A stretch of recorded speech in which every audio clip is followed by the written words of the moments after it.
Hey, what's up guys, Will here for GSM Arena. Asus is a pretty popular name in gaming hardware, and that extends to phones too. This is the ROG Phone 3, their newest flagship. Is this the gaming phone to rule them all? Let's find out in our full review.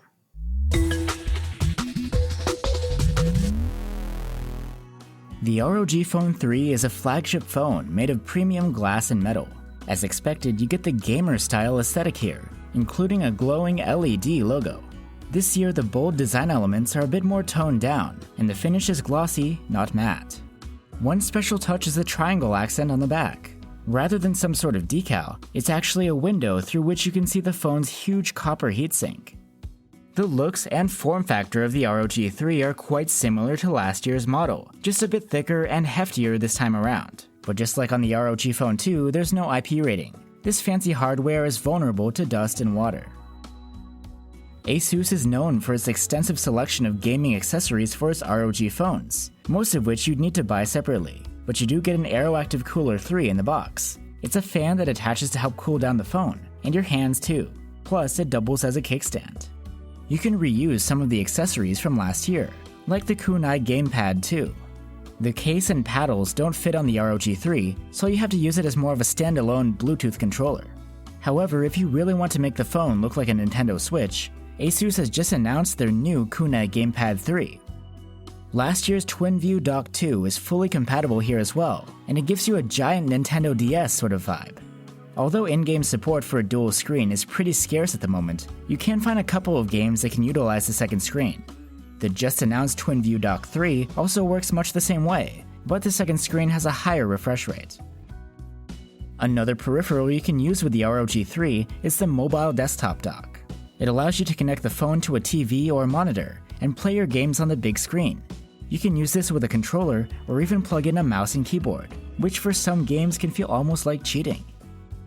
The ROG 3's display has seen some upgrades over last year, despite keeping the same size. It's a 6.59-inch OLED panel with a 1080p resolution, but what makes it stand out is its super fast 144Hz max refresh rate and 270Hz touch sampling rate.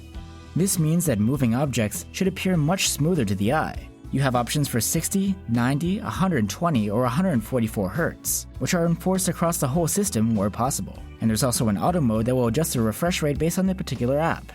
The low 25 millisecond touch latency means that the phone is quick and responsive, perfect for gaming or even just swiping around.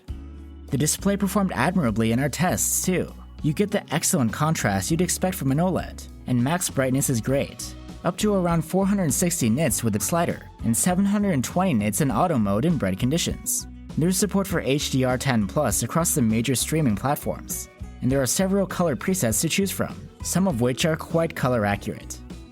Like most phones you see these days with OLED screens, the ROG 3 employs an under-display fingerprint scanner for waking up and unlocking the phone. It's quite fast and responsive. There's an always-on display, as well as a notification LED up at the top. Plus you can program the glowing logo on the back of the phone to shine for notifications, so when it's time to check your phone, you'll know.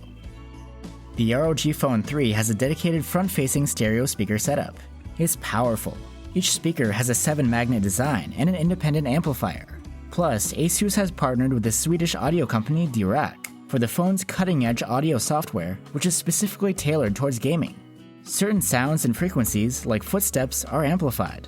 Plus, there's advanced crosstalk cancellation to have better separation of the channels for cleaner directionality. And one of the coolest features is the bass boost, which uses psychoacoustics to trick the ear into recognizing louder and deeper bass tones, up to 2 octaves deeper than what the speakers of this size are otherwise capable of. Overall, the max loudness of the ROG 3 speakers is a little less than what we measured on the ROG 2, but it's not by much, and the audio quality here is awesome, really on a different level compared to most smartphones.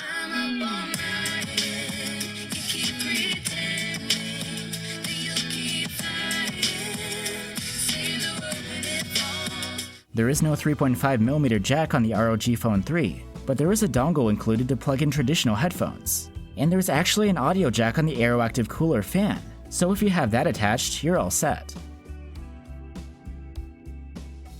The ROG Phone 3 has plenty of storage on board, and it's of the super fast UFS 3.1 variety. You can choose from 128, 256 or 512GB options. This isn't expandable via microSD, though there is support for plugging in an external hard drive if you wanted to do that. The ROG 3's user interface is based on Android 10, and as you'd expect from a device marketed for gamers, it brings bold aesthetics with geometric shapes and contrasty colors, and a ton of options related to gaming. One feature that's back from last year is the high-performance mode called X Mode. When you toggle it, the UI transforms and the LED on the back lights up. X Mode has different tiers, and the highest performance level is only available if you have the fan plugged in. If the gamer-style UI isn't quite your taste, there's also an option for a squeaky clean, more traditional-looking interface and themes. There's something called Power Master, which is a centralized place for managing app power consumption and charging options to increase battery longevity. And there are in-depth controls dealing with both screen recording and screen capture, great for anyone serious about recording their gameplay. Speaking of gaming, one handy set of features on the ROG 3 lies with the Game Genie. This is an in-game overlay that's easily accessible by swiping on the edge of the screen. It provides quick access to a bunch of gaming-related options, like Do Not Disturb and brightness, or live streaming. It can also enable a floating toolbar that displays performance stats, FPS, and temperature. Plus, you have key mapping options for the air triggers, the two touch-sensitive areas on the corners of the phone that are great for games like shooters. In addition to that, there are motion control options, key mapping for controllers, and even macros you can set up for input combinations. If you thought that was all, you're way off. There's a whole gaming portal called the Armory Crate, which on the surface is a convenient and cool-looking hub for accessing all of your games, but it's even more than that. One cool feature it allows for is creating a custom performance profile for each individual game or app. This includes CPU, GPU, screen refresh rate, and temperature control. You can import and export these profiles and share them online too. Within these profiles, if you want to go even further, you can enter Advanced Hardcore Tuning. This lets you tinker with specific values for the phone's internals. We've never seen this level of hardware control before without rooting the phone. There are also plenty of general system-wide settings, as well as controls for the cooling fan, lights, and accessories. Plus you have access to the Game Genie from here, and all that entails. Finally, finding games that make the best use of the ROG 3's various features can be tricky. But in the Armory Crate, there's a menu that lists games organized by supported features, complete with links to the Play Store. Take these with a grain of salt though, particularly with high refresh rate support. That's up to the individual developers to make possible. Now let's move on to the phone's actual performance. The ROG Phone 3 is powered by the newly announced Snapdragon 865 Plus chipset. This is the first time we've seen this chip, and it's the fastest you can get on Android.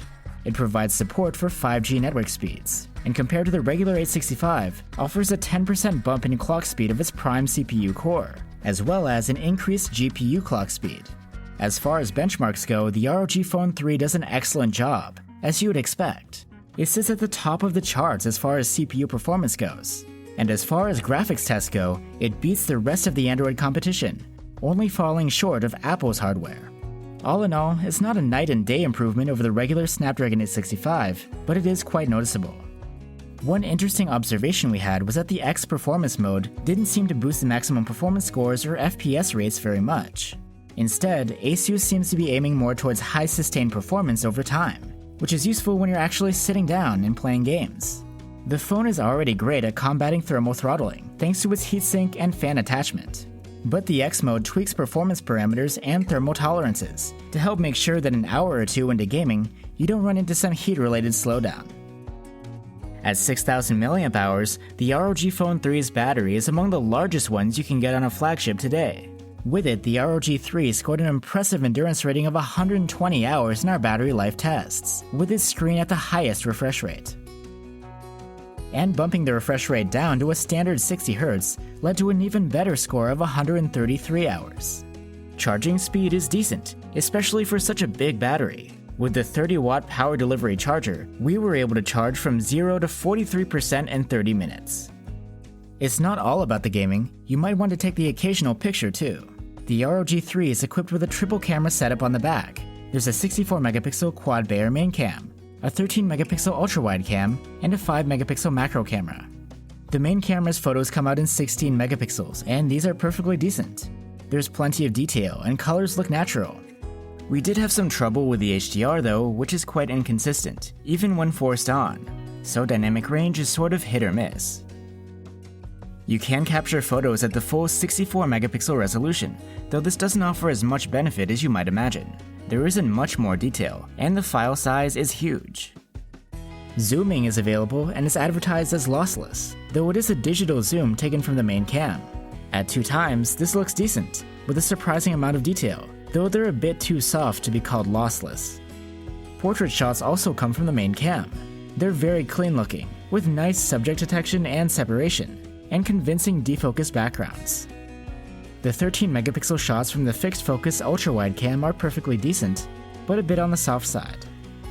Close-up shots taken with the 5 megapixel macro cam are okay.